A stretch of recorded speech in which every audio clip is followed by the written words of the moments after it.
that we have, if Bobby can help me here. Um, as Carrie mentioned, my name is Mario Garner. I'm the president here at CHI, Catholic Health Initiative, St. Luke's Health, at the Vintage Hospital. We are located on the intersection of Chasewood Park Drive and Highway 249, right here in Northwest Houston, the Vintage area. If we can go on to the next slide. I'd like to share a little bit with you about the Vintage Hospital. We are an award-winning campus. Here most recently, we've been recognized by several publications for the aesthetics of the campus. In fact, we know that when many people come to our campus, they say, wow, it doesn't feel like a hospital, it feels more like a five-star hotel. And we're very proud of our high level of appeal and the way that this hospital was designed. You can see some pictorials here of our main entrance, as well as our chapel. All of our rooms are private upstairs with great views of the Kickerillo Misha Preserve and other great views of the Houston Northwest community. We can go on to the next slide. We have a 10-year history, and we're very excited about approaching our 10-year anniversary. The hospital opened its doors on December 10th of 2010, and we're very proud that on December 10th of 2020, we'll be celebrating our 10-year anniversary. The hospital was fully acquired by CHI, Catholic Health Initiative, St. Luke's Health System, and converted to not-for-profit status in December of 2013. We have 106 licensed inpatient beds. We are accredited by the Joint Commission, 450 employees, and over 500 credentialed providers here at our campus that span the Houston Northwest community, and we'll talk a little bit more about that. In January of 2019, Catholic Health Initiatives aligned with Dignity Health, which is a major healthcare provider on the West Coast, to create Common Spirit Health, which is one of the largest not-for-profit healthcare systems within the United States and arguably the globe. So very proud to be a part of this large network of providers that provide care throughout most states in the United States. Next slide. I'd like to spend time on our mission, vision, and values. This is the core of who we are at St. Luke's Health System. Obviously, being faith-based, our mission and our values are what drive us on a daily basis to do the work that we do. And in fact, on a daily basis, we reflect on this. Before we start every meeting, we have the opportunity to reflect on our mission statement and offer prayer. And then also at the beginning of every shift, one of the things that all of our patients enjoy is that we take a moment to pause and reflect on our mission and offer prayer for our caregivers as well as our patients. Our mission, as Common Spirit Health, we make the healing presence of God known in our world by improving the health of the people we serve, especially those who are vulnerable, while we advance social justice for all. And what we really try to capture as a key phrase there is making the healing presence of God known. Who is God? What does God represent to each of our caregivers? And how do we make that manifest at the bedside to the patients that we serve? That is what I am most proud of, that when you come to St. Luke's Health, any hospital within St. Luke's Health, and particularly here at the Vintage, we strive to make sure that we make a healing presence for mind, body, and spirit in the patient's experience here. Our vision is a healthier future for all, inspired by faith, driven by innovation, empowered by our humanity. Our motto here at the Vintage is hello, human kindness.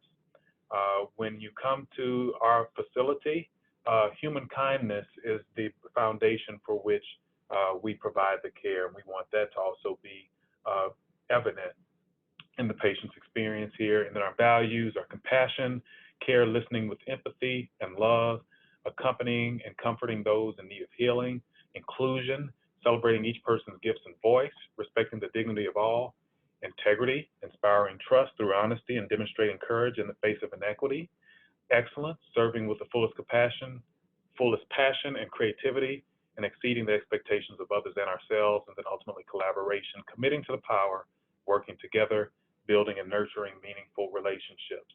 We can go on to the next slide. This is our service area.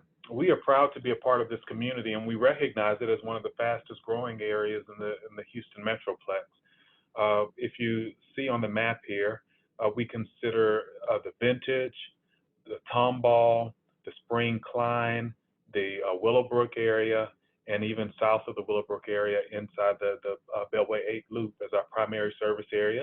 And then we also consider, Cypress and immediately north of us to the southernmost parts of the Woodlands, part of our secondary service area. This geography encompasses approximately 1.2 million lives, and we know that there's going to be 9.5% growth in our service area from 2018 to 2023. So there continues to be particularly northward and westward growth, and we want to be able to continue to extend our ministry into the communities as they grow. We would like to grow with those communities and serve. Next slide. So this basically outlines the demographics of our community. You'll see men and women roughly equal in percent in the geography, 50.8% female population, 49.2% the male population. It also speaks to seeing a growing demographic of patients above 65 and up in the next 5 years. And so that is important, that we are able to continue to prepare ourselves to care for our seniors. And then you'll also see other, socioeconomic data shared below with educational attainments of our community. Next slide. So wanted to project for you all our St. Luke's network of care. And one of the things that we're proud of is that St. Luke's Health at the Vintage has now become part of the North Houston market, which you'll see pretty much outlined on the top right-hand corner of the slide. You'll see that there are two H's in what's the North Houston box there, and that is our Woodlands campus and Lakeside campus. And then when you look at the Greater Houston area box, that larger box there, you will see the Springwoods Village Hospital, and then also the yellow or orange H, which is the Vintage Hospital. These four entities comprise our North Houston market. We also have a South Houston market where there's Brazosport there in the bottom left box, and Sugarland, and also Patients Medical Center in Pasadena, the red box that you see there by Pasadena. And then we also have a market within the 610 loop, which is our Baylor St. Luke's Medical Center. So those 8 hospitals, the variety of freestanding emergency rooms, as well as the doctor's offices indicated with the stethoscope, comprise our St. Luke's Health System network of care for the Greater Houston market. And one of the things that we're excited about here at Vintage is that services for patients that are offered here at Vintage have a direct corridor to not only the North Houston market, but also to the 610 corridor, our Baylor St. Luke's Medical Center, which offers, quaternary care, meaning the highest levels and the highest, most specialized care offered in the Texas Medical Center to patients right here at the Vintage. We have access to that network through the Baylor College of Medicine and also our Baylor St. Luke's Medical Group. So patients who come to the Vintage do have access to high-level, high-quality academic care offered through our Baylor St. Luke's Medical Group and Baylor College of Medicine. Next slide. Hospital services, as mentioned earlier, we have 106 licensed inpatient beds, 12 of those being ICU, 80 med-surg, 10 in our obstetrics and gynecology unit, and then 4 in our neonatal intensive care unit. One of the things that we celebrate here is that we are small. We are easy access, we are convenient, easy parking. You park in our parking lot, walk right in through our front doors. Actually, right now, it's our emergency department due to the pandemic, and we'll talk about that in a few minutes. But very easy access. As soon as you enter our doors, you have immediate access to our registration area and all of our clinical units.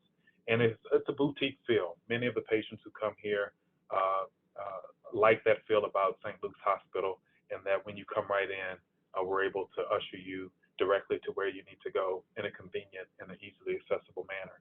We have a 22-bed emergency department and 5 operating rooms where we provide a host of surgical services that we'll talk about. We have 2 gastroenterology suites, 2 interventional cardiac cath labs, a full services imaging department wherein we offer 64 slice computed tomography or CT scans, bone densitometry, fluoroscopy, mammography services, magnetic resonance imaging services or MRI, nuclear medicine, ultrasound. We have inpatient therapy services here with OT, physical therapy, PT, and speech therapy.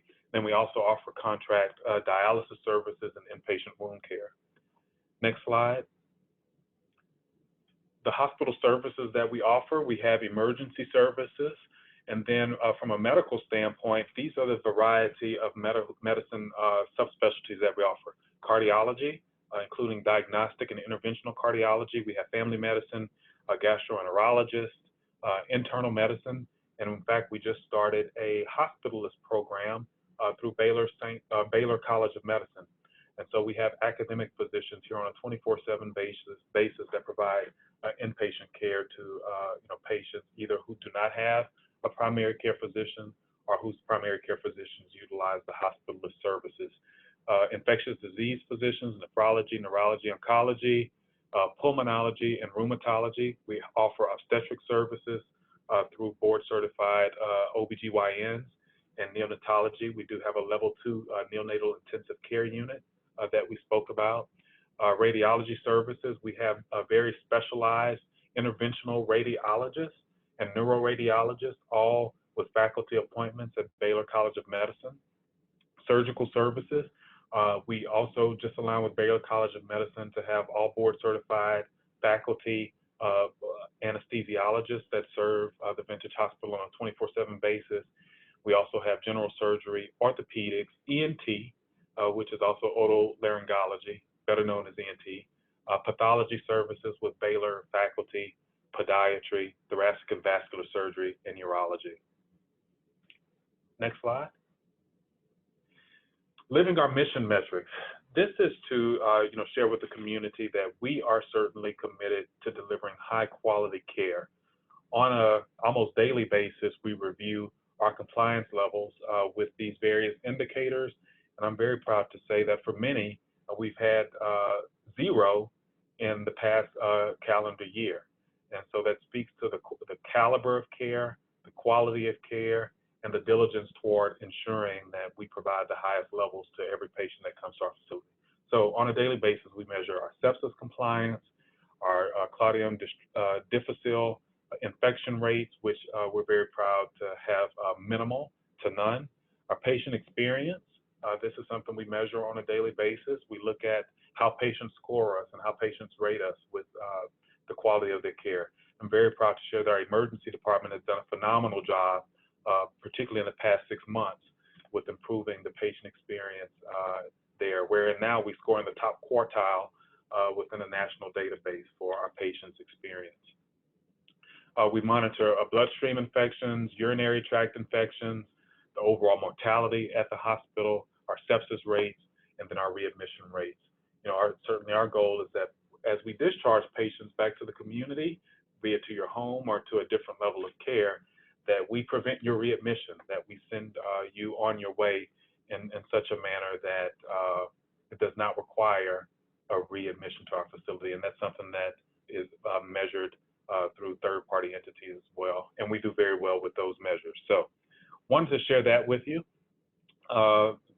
Final slide is a thank you, but I'd like to just talk through, state of healthcare. We know that for the past 8 months, COVID has been among us here in the community. But one thing that the pandemic hasn't changed here at St. Luke's is caring for all of our patients and meeting the community needs. We are currently requiring patients and staff to wear a mask when they're in our facility. We're actively screening all patients and staff for symptoms for COVID-19 when you come into our facility. I mentioned earlier that our emergency department has become our main entrance, and that is because we have staff and caregivers who are there and prepared to screen you and any loved ones, any visitors, any patients, and all of our staff when they come into the facility. We also require that patients coming in for certain procedures are tested for COVID-19 prior to the procedure so that we can provide the appropriate care to you and also risk infection to our caregivers. Other precautions include enhanced cleaning of our hospital, and we require that you social distance once inside. We have successfully treated patients with experimental drugs like remdesivir, and we've transfused convalescent plasma on a number of patients and used ECMO actually on a number of patients, which is an external machine that regulates heart and blood flow for patients who are critically ill and require ventilator procedures. And we've had very good outcomes for these patients. In addition to treatments that are now more widely available, our facility has also come up with innovative tools to protect our frontline workers, including intubation boxes and negative pressure helmets that are used by our caregivers when delivering care. If there were an influx of severely ill patients to the Vintage Hospital, we would triage our most critically ill, those who need our highest level of care, to other hospitals in our division if there is a need. And so that is the beauty of being a part of a large network that we spoke about on that map with all of our hospitals outlined. All of St. Luke's healthcare facilities are prepared to help one another if we were to go into another spike within the pandemic. We measure our personal protective equipment and supplies on a daily basis, and we are adequately supplied with personal protective equipment. We've taken significant steps to reduce the risk of COVID-19 and the transmission. We talked about enhanced cleaning of our facility. We actually do allow visitors, but with the screening, we want to make sure that we protect the safety of our patients, caregivers, and others who come into our facility, along with the social distancing. I would like to encourage you that you should still, utilize the local emergency room if there is a life-threatening condition. Hospitals are safe to return. We've had very good outcomes with our patients, even amidst the pandemic, and we continue to be a safe provider of healthcare. So I want to make sure that all of our community partners know that hospitals are still safe places to go. And so don't avoid us when you need to use us. And ultimately, I would still like to encourage everyone that you can continue to prevent the spread of COVID-19 in our community by staying home if you can, wearing your mask in public, avoiding large gatherings, and strict hand washing. Wearing a mask is one of the biggest acts of kindness that we can show for our neighbors in our community at this time. Again, hello, human kindness is our motto here at St. Luke's at the Vintage. Let's continue to be kind to one another, be mindful that we are still in a pandemic, but know that St. Luke's at the Vintage stands ready to provide care to you, your loved ones, your employees, our community. We've done a great job. I'm very proud of our staff and our providers, and we look forward to continuing to be of service to you and the community. And thank you, Houston Northwest Chamber, for this opportunity. Thank you, Mario. I know I said I was going to do Q&A at the end, but we do have one question that we can knock out now specifically for you. The question is, love making the healing presence of God known. Are there opportunities for patients to receive prayer for healing from your staff or from volunteers? Absolutely. We offer, so we do that at the beginning of every shift. So we do have a prayer at large facilitated by our chaplain services. It's done overhead, but we also are very proud to have a chaplain here on a daily basis and available after hours on call, wherein they can come in and offer prayer, to any of our patients who need it. In fact, it's something that we screen upon the initial assessment of a patient when they come into the hospital. Do you have a clergy in the community that you prefer? Or are we available to come in and offer prayer for you? And if a patient so chooses, we have chaplaincy services available on a daily basis to come in and pray with you. Our staff are also prepared to collaborate with you and hear your concerns. If need be, they can refer you to the chaplain or refer a patient to the chaplain, and they can also, they stand ready to pray with you if that is a need that you have for your time in the hospital. Thanks, Mario. Okay, appreciate that. Now, Scott Davis, HCA, you are up. All right. Thank you, Bobby. Well, thank you all for taking the opportunity to get on our Zoom meeting today. It would be nice to be doing this in person, but obviously times have changed for all of us with COVID-19. So I thought for my presentation today, I'll take just a minute and I will highlight some of the things going on relative to our hospital. But really for me, I will take the majority of my time. And you know, we really can't talk about the state of healthcare without talking about COVID-19 and that impact. And so I'll spend some time there. I know every time I'm in the community and I interact with community leaders, I always get asked about COVID-19. And I think one of the reasons is people are sometimes a little unsure of what they're hearing in the media and some of the things that they're sharing. So I always like to give some specific feedback for what's going on, really very local right here in our hospitals. And so I'll spend a little time talking about that. And then I will conclude my comments with talking about, you know, why there is reason for optimism relative to our healthcare system here in Houston.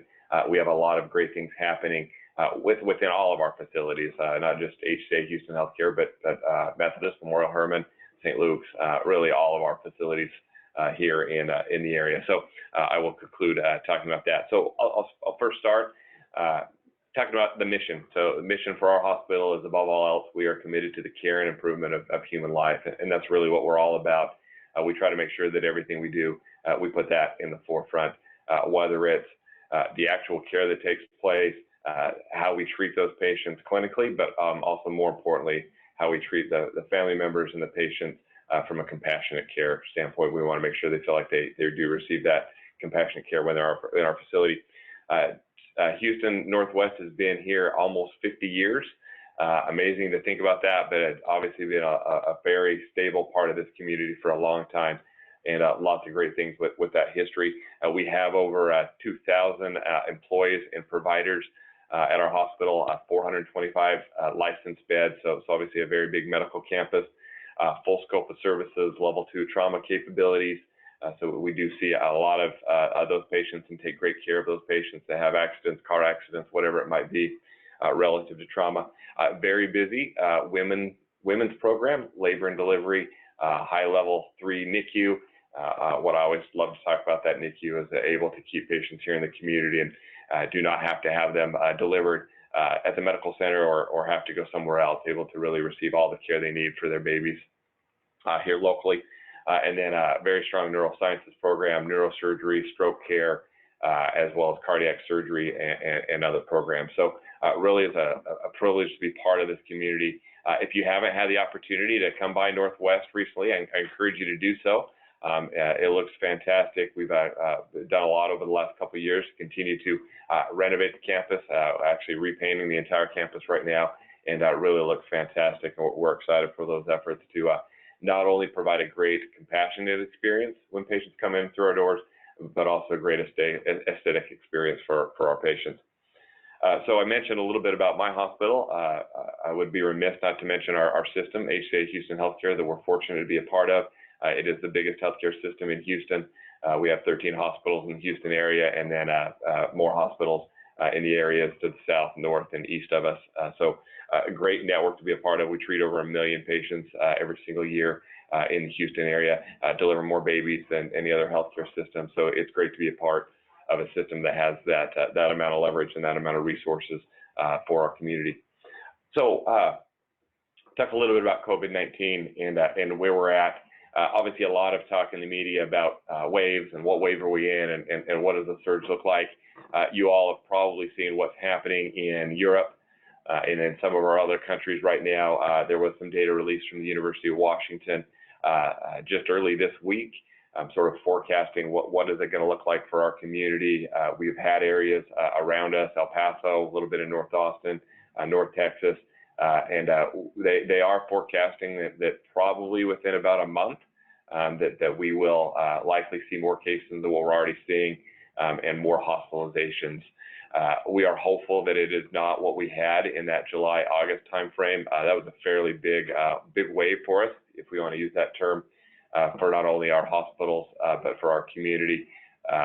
If we get something similar to March, that was another wave we had with COVID-19, very manageable for all of us. And so hopefully it's something in between. I think the good thing about that, and as I share this in the community, is we're all ready. We've had obviously a great experience in August to learn how to manage this better. So if it does happen and we do see a larger surge than we anticipate, we will be ready in our hospitals to make sure we take care of those patients. So I know it's a little, can be a little bit unnerving, a little bit scary relative to what we may see in another surge, but I know there's reason for optimism in that the precautions that everybody's put in place. Mario gave some great advice there for how we can keep each other safe.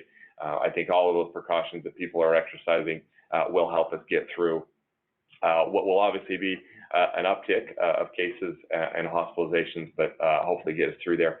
As far as the community and hospitalizations, you guys have probably heard a little bit about case count. Texas, unfortunately, just became the first state in the United States to reach 1 million COVID-19 cases. Probably not something we wanted to claim in the state of Texas, but we are over 1 million. The good part of that is, at least most recently, the number of patients that are hospitalized has stayed relatively stable. So even though we've seen a marked increase in cases, they've continued to grow in our community. Our hospitalizations have, as I said, sort of stayed fairly level. Gone up just slightly over the last week, but again, a very good, manageable level. And obviously, we're very optimistic that even though we've seen a large number of cases, the number of patients in our hospitals has stayed relatively small. We've done a terrific job in our hospitals providing excellent care for these patients, saving lives that would otherwise be impacted by this very difficult disease to manage. On the treatment side, I always talk about we've thrown out more treatments than we've been able to use, but there are some good things that we are using in the hospital. We mentioned remdesivir, really the only antiviral drug that's being used consistently right now, has definitely proved effective for certain patients. We have some other drugs. We have a steroidal drug that's been used across all of the hospitals in allowing patients to recover that are on oxygen, and that has been effective. The good thing about that drug, dexamethasone, is a drug very available and something that can be used sort of across our communities. And then obviously anticoagulation and making sure we're reducing the risk for blood clots in all of those patients. So really some great treatments there. Mario also mentioned that the convalescent plasma also has proved effective, not in all patients, but for a good portion of the patient population. And then sort of the last thing that you're probably hearing a little bit more about is related to the plasma is what we call those antibody therapies. And the monoclonal antibodies are sort of the hot topic right now. Those are actually lab-created antibodies, and those are starting to get some headway. And obviously, there's some benefit in being able to create those in a lab, not require donations from plasma, et cetera. So obviously optimistic that those will continue to grow in our ability to use them in the hospitals. But we are fortunate to have some treatments that have been effective in helping us reduce our mortality rate and really, again, as I said before, save lives that would otherwise be impacted by this disease. So again, COVID-19, there's a lot going on. I know it makes people nervous, not only personally, professionally. I know it impacts people's livelihoods, their jobs. It's an impact to all of us. But as I said, I always like to share optimism that we've learned some great lessons from the past, and we will be able to get through this. I'm confident we'll be able to do it. We will have some bumps in the road. We'll have some spikes that will come along, but I know that we'll be able to get through this as a community and really save a lot of lives as we go through this. What will be the next few spikes? I know you've heard a lot of talk about the vaccines. Great news from Pfizer, obviously, the other day. So that is great. I think the thing to think about is the vaccine's not going to save us anytime soon. So the things that Mario just mentioned are very important, and they need to be carried out for quite some time. Because if you think about Pfizer is not an American company, right? It's most of the stuff's been done in Germany, and so not only our population in the United States would need to be vaccinated, but the entire country, right? So that's a lot of people, regardless of how many folks are creating vaccines. So it's going to take us through 2021 to get all that done. I think we'll get some immediate impact in the first quarter from what we're hearing, but obviously it will take some time to get that across the entire population of the world. So, but great optimistic news. We should be optimistic that that vaccine is coming, and we should have something that will continue to help us reduce the spread of COVID-19. But obviously for the near term, it's continue to stay safe, avoid big gatherings, and we can get through this together as a community. So enough about COVID-19. I think that the message there is we're ready, we're prepared, everyone is safe. Mario made a great point about the hospitals being safe. I think we have seen over the last 4 to 5 months that some patients are getting to the hospital later than they probably should have because they might have been hesitant to get to the hospital. So we really are encouraging folks to come to the hospital. All of us have done a great job as healthcare systems to create a safe environment for our patients. And so please continue to encourage your loved ones to seek the healthcare they need and don't wait due to the COVID-19 dynamic. So let's switch gears a little bit to state of healthcare. What are the opportunities for us in Houston? All of you know that healthcare is a big piece of our economy. I think 1 in 4 job additions here in the Houston area is in healthcare. We're obviously a large portion of employment. I think the last statistics I saw, we were roughly 15% of the employment in Houston. So healthcare is a great economic benefit for our community and our families and all of those folks to find jobs in the community. So grateful to have healthcare as part of that. This is sort of how I would describe healthcare right now. I know there's uncertainty around COVID-19 and all of that, but there really is sort of on the flip side of that, a lot of reason for sort of optimism with how we're taking care of patients. The quality of healthcare in Houston, I believe, has never been better. I think we are doing a great job. We are continuing to invest in technology to make sure we're providing the best treatments we can to our patients. And I think all of our constituents here in this community benefit from that every single day. COVID-19 has also changed how we are delivering healthcare. Access points, it has accelerated virtual healthcare. And I think those are good things. And it allows us to be more efficient. We've got to work through bumps and all of those different mechanisms. But that's, I think, what's so great about healthcare is, particularly here in Houston, I think all of us are able to sort of adapt to what we need to make sure that we are meeting the needs of the community, dealing with this pandemic, but also making sure that we are providing excellent care. And that's what I'm most excited about, and what I talk the most about when I talk about the state of healthcare is that we really are on the cutting edge for treatments here in the Houston area. We are continuing to grow our workforce, investing in collegial programs and other things, residency programs to grow our physicians. So a lot of great investment in that space. Won't be easy to overcome that. You all know there are forecasted shortages for physicians and for nurses and other caregivers. And so it's obviously important for us to continue to promote how great it is to be in Houston, especially this time of year, right? Those of you that don't know me, I'm actually from Utah originally. So every time my family sends me a picture of snow, I send them back a picture of me swimming in the pool. So we have a great place to live. And I think it's a great way for us to recruit employees and physicians to our community. So overall, as I said, lots of reasons to be optimistic. The state of healthcare, I think, is in a good place. I think 2021 is going to have some challenges relative to insurance coverage with some of our folks losing employment. I think that's going to be a concern for some of our community members. Obviously, we've got an election going on right now, and that could obviously provide some impact depending on what legislative things come down. I know Texas is always a hot topic of conversation relative to Medicaid expansion and what are the opportunities there to provide greater coverage for our community members. And so that will be an ongoing conversation, something that we will continue to have to work through in 2021. So I think there are some stresses on the finance side of healthcare that we will have to work through in 2021, but relative to quality, patient experience, and the care that our patients are getting in Houston at all of our hospitals, not only A-State Houston Healthcare, but my sister hospitals. I'm grateful to be a part of that. I'm grateful to live in Houston, where we can receive the best care in the country. And I will leave it with that, Bobby. Scott, thank you very, very much. So batting cleanup, Mr. Keith Barber, take it away. Thank you very much, Bobby, and also thank you, Scott and Mario.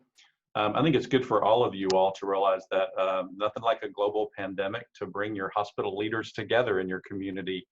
I've had the opportunity to get to know the fellow CEOs of our competitors much better during this time, and I think that's good news for you as the community in which we're serving, because obviously during times of a global pandemic, we really all need to come together. And so appreciate the opportunity just to spend some time with you, telling you about things going on here within Houston Methodist and in your community. I'm going to share a screen here with you and start out by really just revisiting our vision and mission here at Houston Methodist Willowbrook, and very clearly to lead medicine in Northwest Houston. We work to certainly differentiate ourselves in the marketplace to be the hospital of choice for patients, physicians, and employees, and with an absolute focus on being unparalleled when it comes to patient safety, the quality of service that we provide, the patient experience or the service that you receive when you walk in our hospital, and being committed to innovation. We're very proud that this December we'll celebrate our 20th anniversary of leading medicine here in Northwest Houston, and very excited to celebrate that. We're also proud of our faith-based origin. Every patient that walks in our hospital has the opportunity to interface with our spiritual care team.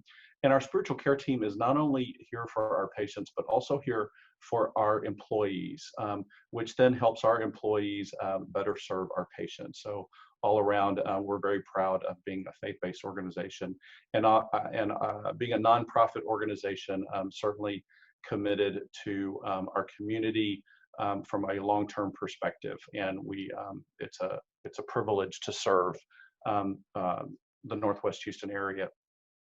Just reflect a little bit on our executive team. I'm sure these faces are becoming more and more familiar to you in the community. Carl Little serves on the Chamber Board of Directors. He's our Vice President of Operations.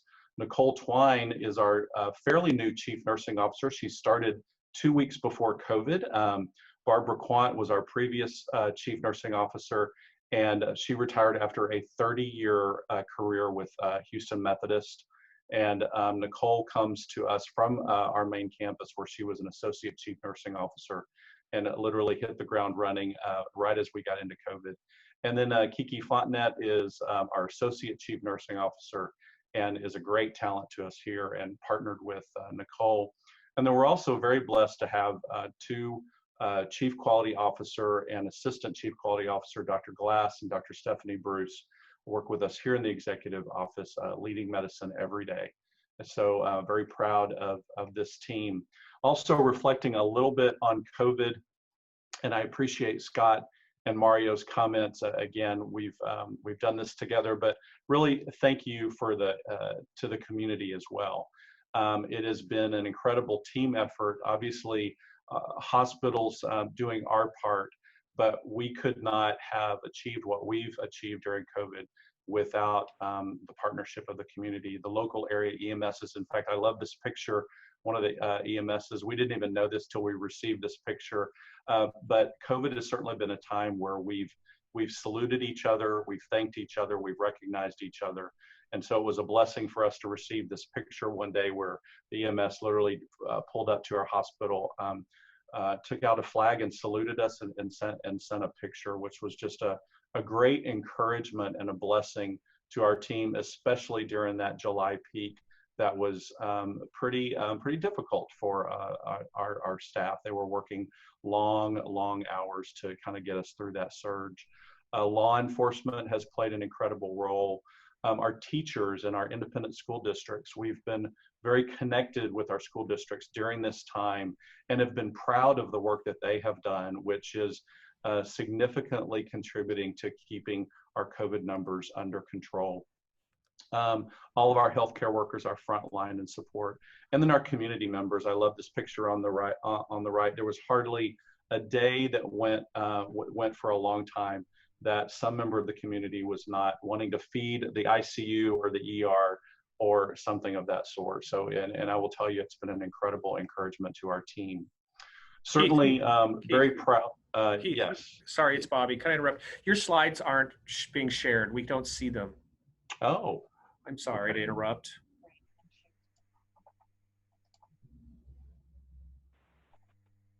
How's that? Nope. Are you hitting share screen? I am. Oh. Well, we'll just keep, I'll keep presenting for my slides and you'll just get to hear about it. All right. Thanks, Keith. Sorry about that. We'll see. I may get some help in here in a little bit. But thank you for that, Bobby. You can hear me, right? Yes. Okay, very good. The other thing we're certainly proud of as a system is even the New York Times referring to Houston Methodist being on the forefront of plasma therapy and in different forms of innovation in treating patients. So, and then certainly also from a COVID perspective, just to share a little bit of what we've done is if you pull up to our emergency room, you'll see a tent out there. And when we first got into COVID, feedback that we were getting from our own team is that we needed more space in order to safely care for our patients.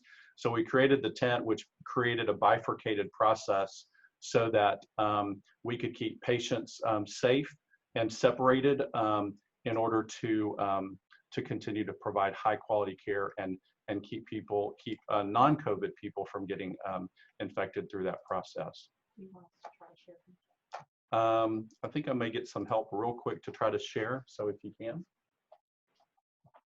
very quickly. It says host disabled participant screen sharing. Okay, Bobby, it says host disabled participant screen sharing. So I don't know if not to. We'll see if any options there for y'all.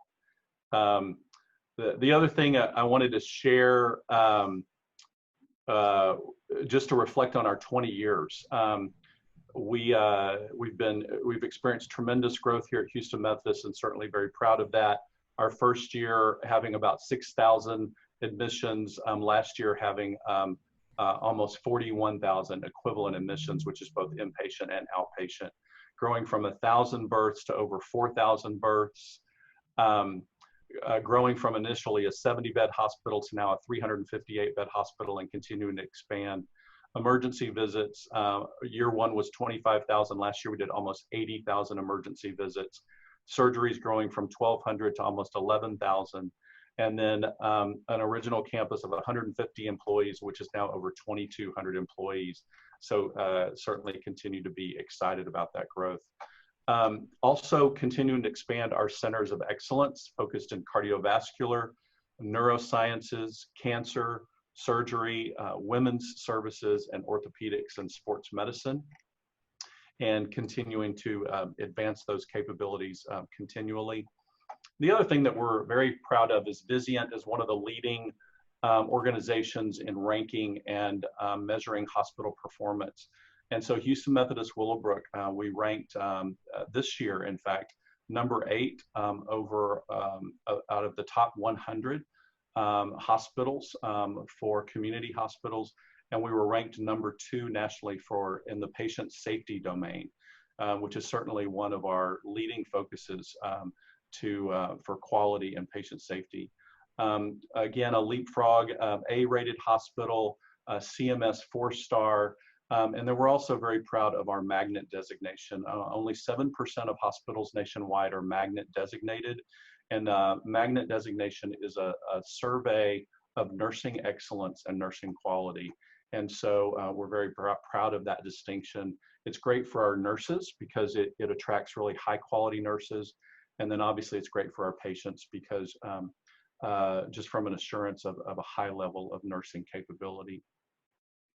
Also just a little bit about our the map that we serve in this area. Obviously, you have our campus here at 1960 and 249, our main campus, with 3 medical office buildings. As you kind of cover the market, over in the Berry Center in Cypress, we just opened a new 14,000 square foot multi-specialty clinic in May. We have our Skinner location on 290 for primary care and also an emergency care center. Up in Magnolia, we have our Magnolia multi-specialty clinic. And then in January, we just opened our Tomball multi-specialty clinic right in the heart of Tomball. And as you keep going over to Spring, we have our Spring ECC, which is at Gosling and 2920. And then also closer to Kirkendall is our Spring multi-specialty clinic. So we've got the market covered with regard to care, and we'll certainly continue to expand. As you focus a little bit more on Spring, which I'm highlighting because of our association with the Northwest Chamber, is Dr. Ball, Dr. Zachariah, and Dr. Gray, who are primary care physicians at that location. In addition to our Spring ECC, which has board certified emergency physicians and nurses around the clock and a full array of equipment. We're also very excited about just continuing to expand.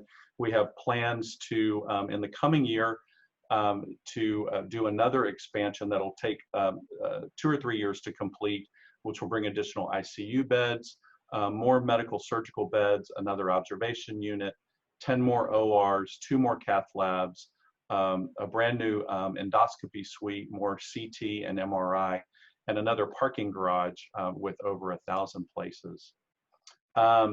We also just continue to be committed to the community and very much honored to serve the community and partner with the community.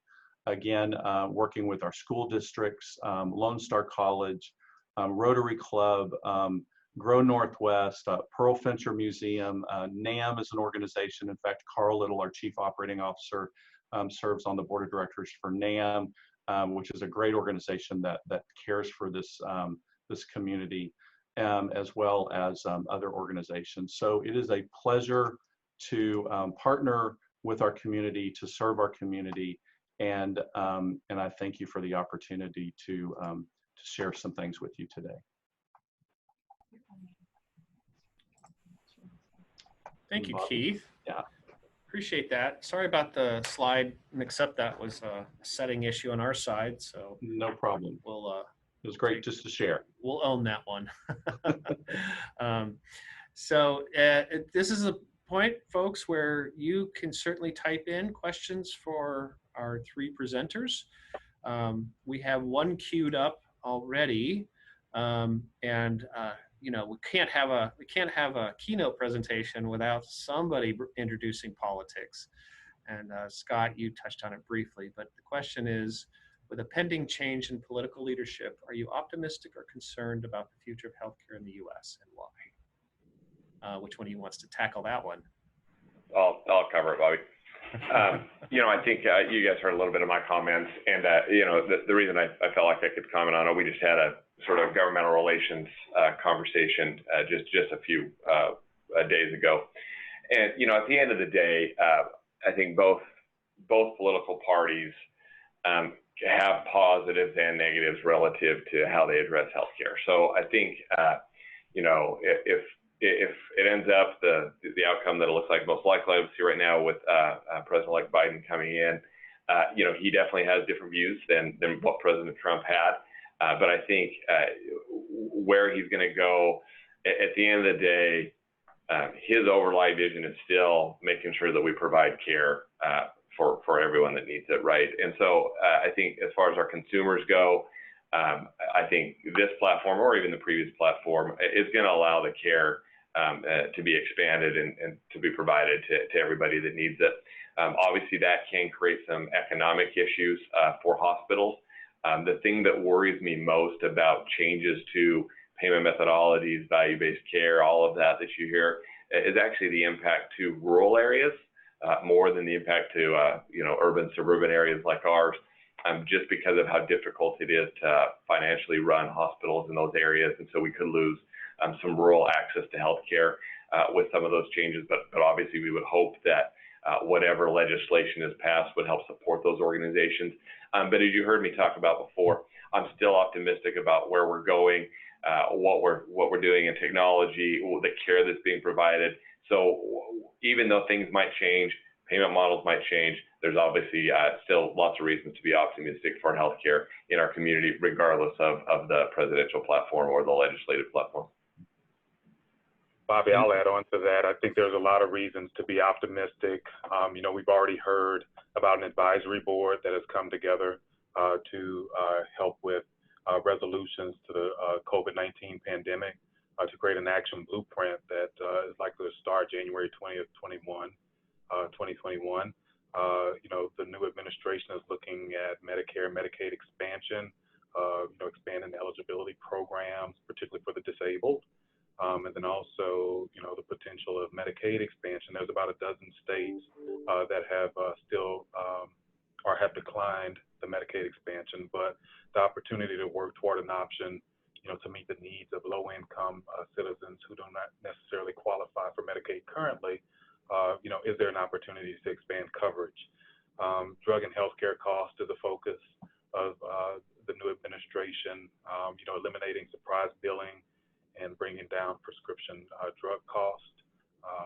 Obviously there's been a focus of both parties, but, promises to carry forward with the new administration. The opioid crisis, increasing access to treatment services for, patients who may suffer from different addictions, and then ultimately eliminating disparities in care. There's a lot of focus from a public health standpoint as, what are some of the disparities, be they economic, be they ethnic, other things that may cause disparities. The new administration is looking to bring forth a task force that focuses on how we eliminate those disparities. So a lot to be optimistic about. And I would just, obviously I affirm all that Scott and Mario just said. If I would offer any sense of hope, I think that as a leader in healthcare, and obviously as an organization that is leading in healthcare as well, we as healthcare systems have become very nimble and able to navigate the tidewaters of what's going on politically. So I think it's through our sense of innovation and leading that helps us continue to offer and expand and continue to offer a higher quality care over time. So I think to answer the question, I think there's great hope and great excitement about the future of healthcare, somewhat despite politics, but certainly, and unfortunately not because of our help from our own government at times. So anything we can do to help everybody come together is certainly good. Thank you. I'm gonna introduce a follow-up question to that one. We have the Texas legislative session is obviously coming up in 2021. Are any of you aware of or privy to some proposed legislation that we should be paying attention to, either in a positive or negative sense, that you think bills will be introduced in that session? I think we touched on a few of them. Obviously the pandemic, COVID-19. How do we, as a state, come together, with resolutions either through the THA or through the legislature that helps drive, continued compliance, and obviously a downward projection in rates that I think is important. And then, coverage expansion, both, from the Medicare, Medicaid sides. How do we, expand coverage for those who may be disabled or not necessarily qualify for, Medicaid in this scenario, the drug and healthcare costs, and then eliminating the disparities. I think all four of those topics are very relevant even at the state level. Thank you.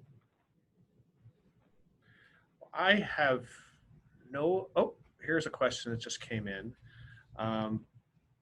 With the anticipated delivery of a cure for COVID, healthcare employees will be at the top of the list to receive the vaccination. What measures would you take to encourage people who are on the fence about getting vaccinated? I'll take that. That's a great question. I'll take just a minute to, Bobby, I think, we would do similar things that what we've done with the flu shot. You can guess there's people that don't agree with the flu shot, and we've spent many years encouraging folks to get the flu shot. And I think we've been pretty successful in doing that. So I think a lot of those same strategies and talking how it's effective. I think this is going to be unique. I think COVID-19 and how it's impacted some of the healthcare workers individually and sort of the level of scariness that this disease can bring, I think will encourage vaccination at a higher rate than normal. So I think we'll just have to continue to tackle that and sort of work on, one by one, if you will. But I do think that the general healthcare workers will be pretty positive about trying to protect themselves and obviously their families as well. I would add to that. I think us in the healthcare arena, we've stayed pretty close to the intelligence of just how the vaccine is coming about.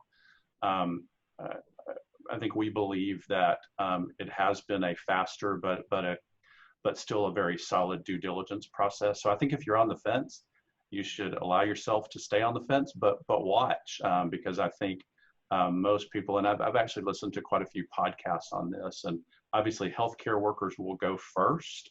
We're actually very excited about the new news that came out this week regarding the Pfizer vaccine, but certainly anticipate that there will be people on the fence. But I think we'll watch as most of those people will become vaccinated, in the coming months. All of our systems align very closely with, federal agencies, CDC, NIH, and, are in tune with their recommendations. And so I think there's some level of assurance that as we get those recommendations from those federal entities, as it cascades, it will be, evidence-based, tried and true, and safe.